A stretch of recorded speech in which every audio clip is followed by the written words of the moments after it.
আসসালামু আলাইকুম। সংবাদে আপনাদের সবাইকে স্বাগত জানাচ্ছি। আমি ফিরোজ তোহা। শুরুতেই আরবে কেবলস সংবাদ শিরোনাম। বাংলাদেশের সর্বশেষ গুরুত্বপূর্ণ আপডেট সংবাদে আপনাকে স্বাগত। শুরুতেই সংবাদ শিরোনাম, পরে বিস্তারিত। শুরুতেই জানাবো, ওয়ার্ল্ড গভর্নমেন্ট সামিটে ডক্টর ইউনূস বলেন, যত দ্রুত সম্ভব নির্বাচন ডিসেম্বরে হতে পারে। ছাত্র জনতার অভ্যুত্থানে দায়িত্ব নেয়া অন্তর্বর্তীকালীন সরকার যত দ্রুত সম্ভব নির্বাচনের আয়োজন করবে বলে জানিয়েছেন প্রধান উপদেষ্টা ডক্টর মোহাম্মদ ইউনূস। তিনি বলেন, রাজনৈতিক দলগুলোর সঙ্গে আলোচনায় বসছি, যত দ্রুত সম্ভব আমরা নির্বাচন দেব। এটা এক বছরের মধ্যে, এবছরের ডিসেম্বরের মধ্যেই হতে পারে। এরপর জানাবো, নরসিংদীতে বিএনপির কার্যালয় ভেঙে মরার জন্য অপেক্ষা কর হুমকি। নরসিংদীর রায়পুরায় বিএনপির কার্যালয় ভাঙচুর করে আগুন দিয়েছে সন্ত্রাসীরা। এ সময় তারা দেয়ালে নানা রকম হুমকি দিয়ে যায়। বুধবার গভীর রাতে চর সুবুদ্দিন বাজারে রাত 2:30টার দিকে এই ঘটনা ঘটে। এবারে জানাবো, রুহুল কবির রিজভীর বক্তব্যে জামাতের নিন্দা ও প্রতিবাদ। রাজশাহীর বাগমারায় উপজেলায় এক স্মরণ সভায় বিএনপির সিনিয়র যুগ্ম মহাসচিব রুহুল কবির রিজভী বাংলাদেশ জামাত ইসলামকে মুনাফেক বলে মন্তব্য করেছেন। এর নিন্দা ও প্রতিবাদ জানিয়েছে বাংলাদেশ জামাত ইসলাম। দলটির কেন্দ্রীয় নির্বাহী পরিষদ সদস্য এবং কেন্দ্রীয় প্রচার ও মিডিয়া বিভাগের সেক্রেটারি অ্যাডভোকেট মতিউর রহমান আকন্দ আজ 13ই ফেব্রুয়ারি এক বিবৃতিতে এই নিন্দা ও প্রতিবাদ জানান। এবারে জানাবো, দুদকের মামলায় ডিবি কর্মকর্তার কারাদণ্ড। খুলনা মহানগর ডিবির এসআই মোহাম্মদ আলী আকবর শেখকে 3 বছরের কারাদণ্ড দিয়েছে আদালত। একই সঙ্গে তাকে 3,000 টাকা জরিমানা অনাদায়ে আরও 1 মাসের বিনাশ্রম কারাদণ্ড দেওয়ার কথা ঘোষণা করেছে। এদিকে ছাত্রলীগ নেতাকে দেখতে গিয়ে আটক হলেন যুবলীগ নেতা।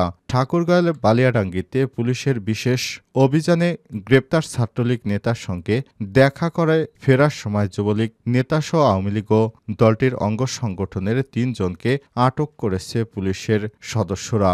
আজ 13ই ফেব্রুয়ারি সন্ধ্যার দিকেই অভিযান চালিয়ে ওই 3 জনকে আটক করা হয়।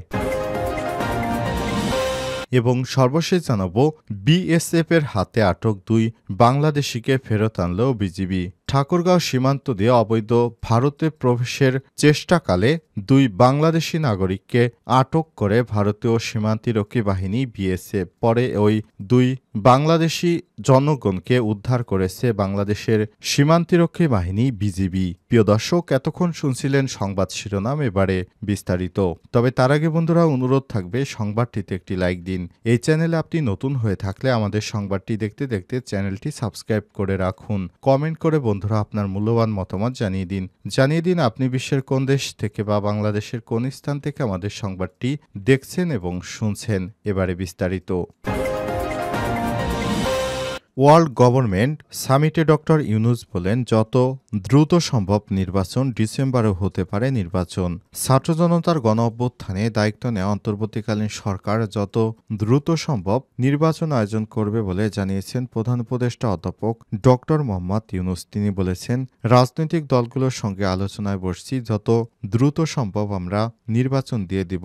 এটা এবছরের ডিসেম্বরেও হতে পারে। বৃহস্পতিবার সংযুক্ত আরব আমিরাতে দুবাইয়ের 2 দিনব্যাপী ওয়ার্ল্ড গভর্নমেন্ট সামিটে ইন্টারেক্টিভ প্লেনারি অধিবেশনে সব কথা বলেছেন অন্তর্বর্তীকালীন সরকারের প্রধান উপদেষ্টা অধ্যাপক ডক্টর মোহাম্মদ ইউনূস। সেশনটি পরিচালনা করেন সিএনএনের সাংবাদিক বেকি অ্যান্ডারসন।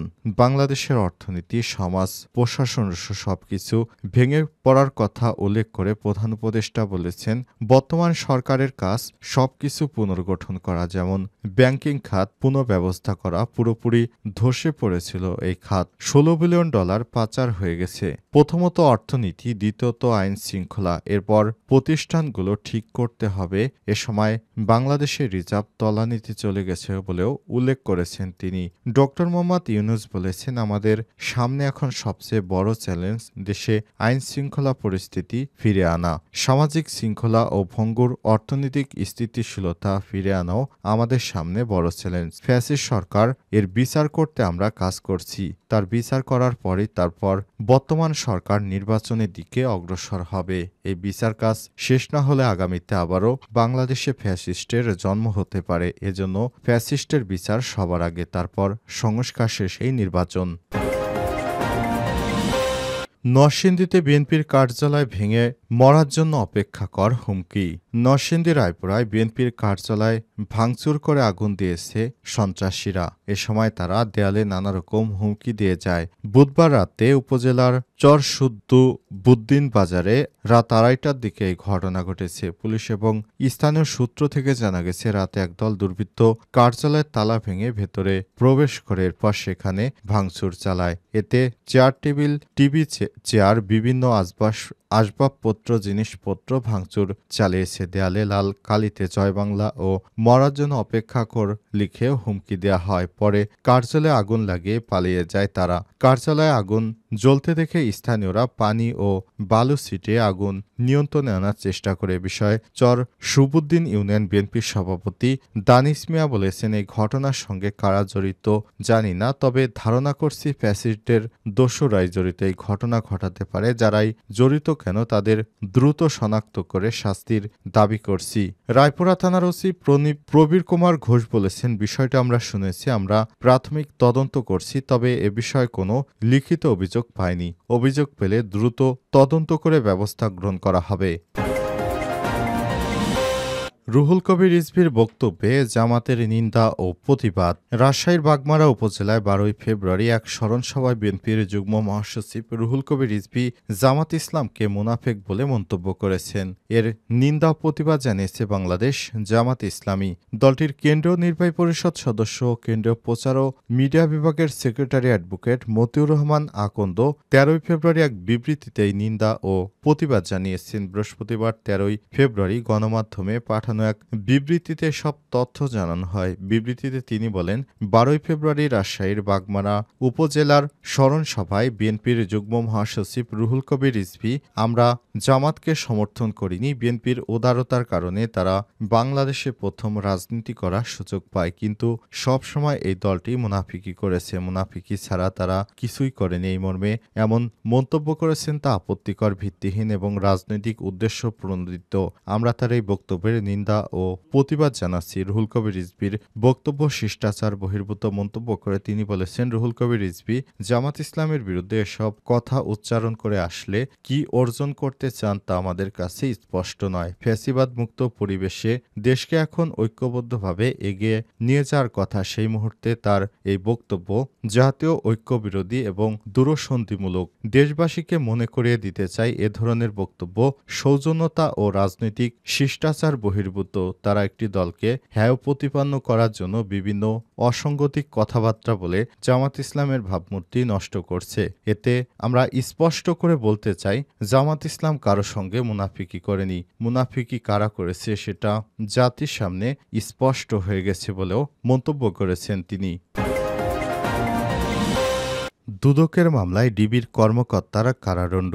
খুলনা মহানগর ডিবির এসআই মোহাম্মদ আলী আকবর শেখকে ৩ বছরের কারাদণ্ড দিয়েছে আদালত। একই সঙ্গে তাকে ৩,০০০ টাকা জরিমানা আরও অনাদায়ে ১ মাসের সশ্রম বিনাশ্রমে কারাদণ্ড দেওয়া হয়েছে। বৃহস্পতিবার ১৩ ফেব্রুয়ারি খুলনা নগরীর বিভাগীয় স্পেশাল জাজ আদালতের বিচারক মোহাম্মদ আশরাফুজ্জামান ইসলামী রায় ঘোষণা করেছেন। আদালতের বেঞ্চ সহকারী ইয়াসিন আলী তথ্য নিশ্চিত করেছেন। রায় ঘোষণার সময় অভিযুক্ত ডিবি এসআই মোহাম্মদ আলী আকবর আদালতে উপস্থিত ছিলেন বলে জানা গেছে। আদালত সূত্র থেকে জানা গেছে, ২০১১ সালে এসআই আকবর দুর্নীতি দমন কমিশনের দাখিলকৃত সম্পদ বিবরণীতে ১০,৪১,৮৩৬ টাকার সম্পদ থাকার ঘোষণা দেন, কিন্তু প্রকৃতপক্ষে তার ১,৮২,৯৯,০৮৭ টাকার সম্পদ থাকার প্রমাণ পাওয়া যায়। এর মধ্যে হাউস বিল্ডিং ফাইন্যান্স কর্পোরেশন থেকে ১৯,৭৫,০০০ টাকা এবং অফিস থেকে গৃহ নির্মাণ বাবদ ১,২০,০০০ টাকা ঋণ গ্রহণের তথ্য পাওয়া গেছে। এই কারণে জ্ঞাত আয়ের বহির্ভূত সম্পদ অর্জনের কারণে তাকে এই শাস্তি দেওয়া হয়েছে।